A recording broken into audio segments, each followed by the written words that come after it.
ശിവഗീത 2-ാം അധ്യായത്തിലെ വൈരാഗ്യോപദേശത്തിലെ അവസാന ഭാഗങ്ങളിലേക്ക് നാം എത്തിച്ചേരുകയാണ്. മനസ്സ്, ബുദ്ധി, അഹങ്കാരം, ചിത്തം ഇതെല്ലാം ചേർന്ന് അന്ധഃകരണങ്ങൾ സൃഷ്ടിക്കുന്നു. ഈ അന്ധഃകരണങ്ങളിലാണ് ദുഃഖവും സന്തോഷവും മറ്റ് വാസനാവിശേഷങ്ങളിലുമെല്ലാം ഇടകലർന്ന് നമ്മെ പീഡിപ്പിക്കുകയോ സന്തോഷിപ്പിക്കുകയോ ചെയ്തുകൊണ്ടിരിക്കുന്നത്. അപ്പോൾ ഈ അന്ധഃകരണ ചതുഷ്ടയം എന്ന് പറയുന്ന മനസ്സ്, ബുദ്ധി, അഹങ്കാരം, ചിത്തം, ഈ 4മാണ് നമുക്ക് ജീവബോധമുണ്ടാക്കി തരികയും ജീവനിൽ ദുഃഖത്തിൻ്റെ, വേദനയുടെ എല്ലാം പ്രശ്നങ്ങൾ ഉണ്ടാക്കി തീർക്കുകയും ചെയ്യുന്ന ഘടകങ്ങൾ. അപ്പോൾ ഈ അന്ധഃകരണങ്ങളെ നാം ആത്മാവിൽ ലയിപ്പിച്ചാൽ, അതിൻ്റെ ഉത്ഭവസ്ഥാനമായ ആത്മാവിൽ ലയിപ്പിച്ചാൽ ഈ അന്ധഃകരണങ്ങൾ പിന്നെ ശല്യപ്പെടുത്തില്ല. മനസ്സ് അതിൻ്റെ ഉത്ഭവസ്ഥാനമായ ആത്മാവിൽ ലയിക്കണം. അതേപോലെ ബുദ്ധി, അഹങ്കാരം, ചിത്തം ഇവയും അവയുടെ ഉത്ഭവസ്ഥാനമായ ആദിരൂപമായ ആത്മാവിൽ ലയിച്ചു ചേരുമ്പോൾ ഈ അന്ധഃകരണങ്ങൾ നമുക്ക് യാതൊരു പ്രശ്നങ്ങളും ഉണ്ടാക്കുകയില്ല. അതോടെ അന്ധഃകരണങ്ങൾ നമ്മുടെ ശത്രുവല്ല, മിത്രമായി തീരുകയും ചെയ്യും. ഇപ്പോൾ ഈ അന്ധഃകരണങ്ങൾ നമ്മുടെ ശത്രുക്കളാണ്. അതുകൊണ്ടാണ് നമുക്ക് ദുഃഖവും വേദനയും എല്ലാം ഉണ്ടാകുന്നത്. അല്ലയോ രാമ, അതുകൊണ്ട് ഈ അന്ധഃകരണ ചതുഷ്ടയത്തെക്കുറിച്ച് മനസ്സിലാക്കുക. ഈ അന്ധഃകരണ ചതുഷ്ടയമാണ് ജീവബോധത്തെ ഉണ്ടാക്കി നമുക്ക് ദുഃഖങ്ങളെ ഉണ്ടാക്കുന്നത്. അതുകൊണ്ട് ഈ അന്ധഃകരണങ്ങൾ അവയുടെ ഉത്ഭവസ്ഥാനമായ ആത്മാവിൽ ലയിപ്പിച്ചു കഴിഞ്ഞാൽ ആത്മാവ് മാത്രമേ ശേഷിക്കുന്നുള്ളൂ. ഈ സത്യം അല്ലയോ രാമ അങ്ങ് മനസ്സിലാക്കുക. അത് ഇംഗ്ലീഷിലേക്ക് ട്രാൻസ്ലേറ്റ് ചെയ്തത് ഇങ്ങനെയാണ്: this group of 4, the mind, intelligence, the ego and the memory R collectively known as the internal organ and their alone they reflected B. അപ്പോൾ ഈ അന്ധഃകരണങ്ങളിലാണ് ഈ സുഖദുഃഖങ്ങളെല്ലാം തന്നെ പ്രതിബിംബിച്ച് കാണുന്നത്. ഈ അന്ധഃകരണങ്ങൾ അതിൻ്റെ മൂലസ്ഥാനമായ ആത്മാവിൽ വിലയിച്ച് കഴിയുമ്പോൾ പിന്നെ ആത്മാവ് മാത്രമേ ഉള്ളൂ. ആ ആത്മാവിൽ സുഖമോ ദുഃഖമോ ഒന്നും ഉണ്ടാകില്ല.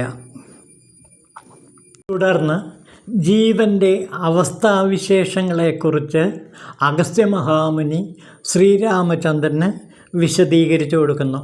അതായത് ചലനമുള്ളവയും ചലനമില്ലാത്തവയുമാണ് ജീവികൾ. ചലനമുള്ളവ എന്ന് പറഞ്ഞാൽ മനുഷ്യർ, മൃഗങ്ങൾ, ഇതൊക്കെ നിരന്തരം ചലിച്ചു കൊണ്ടിരിക്കുന്ന ജീവികളാണ്. എന്നാൽ ചലനമില്ലാത്ത ജീവികൾ വൃക്ഷങ്ങൾക്ക് ചലനമില്ല. അതേപോലെ ചില വസ്തുക്കളെല്ലാം തന്നെ ചലനമില്ലാത്തവയാണ്. അങ്ങനെ ചലനമുള്ള വസ്തുക്കളും ചലനമില്ലാത്ത വസ്തുക്കളുമുണ്ട്. പിന്നെ അതേപോലെ തന്നെ ഈ വസ്തുക്കൾ ജനിക്കുന്നത് എവിടെ നിന്നാണ്? ചിലത് മുട്ടകളിൽ നിന്ന് ജനിക്കുന്നു. മുട്ടകളിൽ നിന്നാണ് ജനിക്കുന്നത്. പക്ഷികൾ മുട്ടയിട്ടിട്ട് അതിനെ വിരിയിക്കുന്നു. അതേപോലെ ചിലത് ഗർഭപാത്രത്തിൽ നിന്ന് ജനിക്കുന്നുണ്ട്. ഇപ്പോൾ മനുഷ്യർ, അതേപോലെ മൃഗങ്ങൾ, ഇതെല്ലാം ഗർഭപാത്രത്തിൽ നിന്ന് പുറത്തേക്ക് വന്ന് ജീവിക്കുന്നവരാണ്. അപ്പോൾ മുട്ടയിൽ നിന്ന് ഉണ്ടാകുന്നവ, പിന്നെ അതേപോലെ തന്നെ ഗർഭപാത്രത്തിൽ നിന്നുണ്ടാകുന്ന, പിന്നെ അതേപോലെ തന്നെ വിയർപ്പിൽ നിന്ന്, ജലത്തിൽ നിന്ന് ഉണ്ടാകുന്നവ, ഇങ്ങനെ പലതരത്തിൽ ജീവജാലങ്ങൾ ഉണ്ടാകുന്നു. ഇതാണ് ജീവൻ്റെ അവസ്ഥാഭേദം. അങ്ങനെ പലതരത്തിലുള്ള ജീവഭാവങ്ങൾ ജീവികൾ കൈക്കൊള്ളുന്നു. എന്നിട്ട് ബോഡി, അതായത് ശരീരം ഉൾക്കൊള്ളുമ്പോൾ ശരീരം വഹിക്കുമ്പോൾ അവ അനേകമനേകം പ്രവൃത്തികൾക്ക് വിധേയമായിത്തീരുന്നു. ആ പ്രവൃത്തികളിലാണ് പലപ്പോഴും മനുഷ്യനെ കർമ്മബന്ധത്തിൽ കൊടുക്കുന്നത്. കാമ, ക്രോധ, ലോഭ, മോഹ, മതമാത്സര്യാദികളാകുന്ന 8 ശത്രുക്കളാണ് സത്യത്തിൽ നമ്മെ നിരന്തരം അലട്ടിക്കൊണ്ടിരിക്കുന്നത്. അപ്പോൾ ജീവബോധത്തിൽ ഈ 8 ശത്രുക്കൾ നിരന്തരം പ്രവർത്തിച്ച് നമുക്ക് ദുഃഖങ്ങളും അതേപോലെ വേദനകളും കർമ്മബന്ധങ്ങളും എല്ലാം ഉണ്ടാക്കുന്നുണ്ട്. അപ്പോൾ ഈ മുകളിൽ പറഞ്ഞ ഈ അജ്ഞതയുടെ ചെങ്ങലകളാൽ ആത്മാവ് ബന്ധിക്കപ്പെട്ടിരിക്കുന്നു എന്നാണ് പറയുന്നത്. അപ്പോൾ ഈ ദുർഗുണങ്ങൾ 6 ദുർഗുണങ്ങൾ പലപ്പോഴും ആത്മാവിനെ ബന്ധിക്കപ്പെടുകയാണ് ചെയ്യുന്നത്. അറിവ് നേടുന്നതിലൂടെ ഈ 6 പ്രത്യേകതകൾ ഇല്ലാതായിത്തീരുന്നു. അങ്ങനെ കാമക്രോധ ലോഭമോഹാദികളെല്ലാം നശിക്കുമ്പോൾ ആത്മാവ് സ്വതന്ത്രമായി തെളിഞ്ഞ് പ്രകാശിക്കുന്നു. ഈ ആത്മാവിന് ദുഃഖമോ വേദനയോ ഒന്നുമില്ല. ശരിക്കും ആത്മാവ് മായയ്ക്ക് ഇരയാകുമ്പോഴാണ് അതിൽ സുഖദുഃഖങ്ങൾ അനുഭവിക്കുന്നത്. അപ്പോൾ മായയാണ് സത്യത്തിൽ സുഖദുഃഖങ്ങൾ എല്ലാം ഉണ്ടാക്കുന്നത്. അതുകൊണ്ട് മായ മാറുമ്പോൾ ആത്മാവ് തെളിഞ്ഞ് പ്രകാശിക്കുന്നു.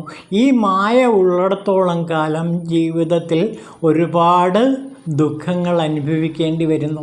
ഇതെല്ലാം കർമ്മ നിയമമാണ് എന്ന് മനസ്സിലാക്കുക. അല്ലയോ രാമ, ഇതെല്ലാം കർമ്മത്തിൻ്റെ നിയമങ്ങളാണ്. കർമ്മ നിയമം നാം അനുസരിച്ചേ പറ്റൂ, നമുക്ക് അനുഭവിച്ചേ പറ്റൂ. അപ്പോൾ ഈ കർമ്മ നിയമങ്ങളിൽ നിന്ന് മോചനം നേടണമെങ്കിൽ ആത്മാവിനെക്കുറിച്ചുള്ള അറിവ് നാം നേടണം. അറിവ് നേടുന്നതോടെ ഈ കർമ്മബന്ധങ്ങളെല്ലാം മറ്റുപോകുന്നു, കർമ്മവാസനകളെല്ലാം മറ്റുപോകുന്നു. അങ്ങനെ കർമ്മത്തിൻ്റെ ആ നീതി നിയമങ്ങളെല്ലാം ഇല്ലാതായിത്തീരുമ്പോൾ സത്യത്തിൽ ആത്മാവ് സ്വതന്ത്രമായിത്തീരുന്നു എന്നാണ് ഇവിടെ ഭഗവാൻ ശ്രീരാമചന്ദ്രനോട് പറയുന്നത്. അപ്പോൾ ഇവിടെ അഗസ്ത്യ മഹാമുനി പറയുന്ന പ്രധാനപ്പെട്ട കാര്യം കർമ്മത്തിൻ്റെ നിയമങ്ങൾ കൊണ്ടാണ് ഇതെല്ലാം സംഭവിക്കുന്നത്. അപ്പോൾ ഈ കർമ്മ നിയമങ്ങൾ ഇല്ലാതായിത്തീരുമ്പോൾ അത് ആത്മാവ് സ്വതന്ത്രമാകുന്നു. അത് നോക്കൂ, അത് ഇംഗ്ലീഷിലേക്ക് ട്രാൻസ്ലേറ്റ് ചെയ്തിരിക്കുന്നത് ഇങ്ങനെയാണ്: the living entities according to past karma or actions obtains mobility or immobility.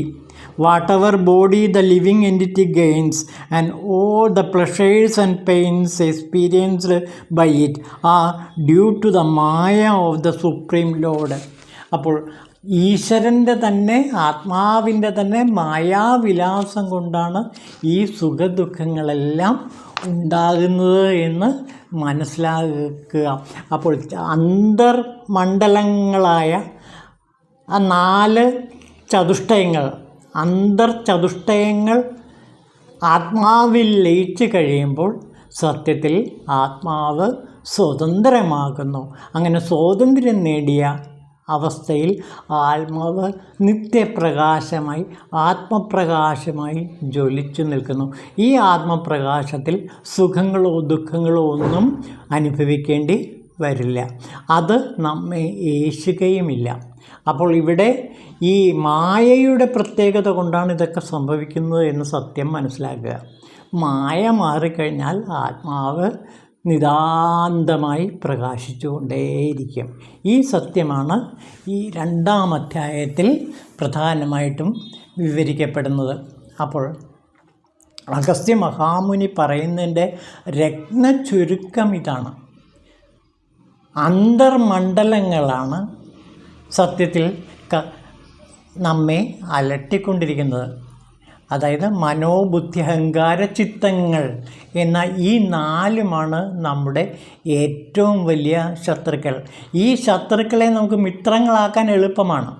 എന്തുകൊണ്ടെന്നാൽ അവയെ ആത്മാവിൽ ലയിപ്പിച്ചാൽ ഈ 4 മനസ്സും അതേപോലെ തന്നെ മറ്റ് ഇന്ദ്രിയങ്ങളുമെല്ലാം തന്നെ ആത്മാവായി തന്നെ തീരുന്നതായിരിക്കും. അപ്പോൾ ആത്മാവ് എപ്പോൾ പ്രകാശിക്കുന്നുവോ അപ്പോൾ ഈ അന്തർമണ്ഡലങ്ങളെല്ലാം ആത്മാവിൽ ലയിച്ചു ചേരും. ഈ സത്യത്തെയാണ് ഇവിടെ ഭഗവാൻ നമ്മോട് പറയുന്നത്. അപ്പോൾ മനസ്സ് അതിൻ്റെ മൂലത്തിൽ ലയിക്കുക, ബുദ്ധി അതിൻ്റെ മൂലമായ ആത്മാവിൽ ലയിക്കുക, അഹങ്കാരം അതിൻ്റെ മൂലമായ ആത്മാവിൽ ലയിക്കുക. അപ്പോൾ ആത്മാവ് മാത്രം ശേഷിക്കുന്നു. ഈ ആത്മാവിൽ സുഖങ്ങളോ ദുഃഖങ്ങളോ അല്ലയോ രാമ ഒരിക്കലും ബാധിക്കുന്നതല്ല. ഈ സത്യം നീ മനസ്സിലാക്കുക. അങ്ങ് മനസ്സിലാക്കുമ്പോൾ ഈ ദുഃഖങ്ങളെല്ലാം തന്നെ ഇല്ലാതായിത്തീരും എന്നാണ് അഗസ്ത്യ മഹാമുനി രാമഭഗവാനോട് പറയുന്നത്. ഓം ശിവായ നമഃ.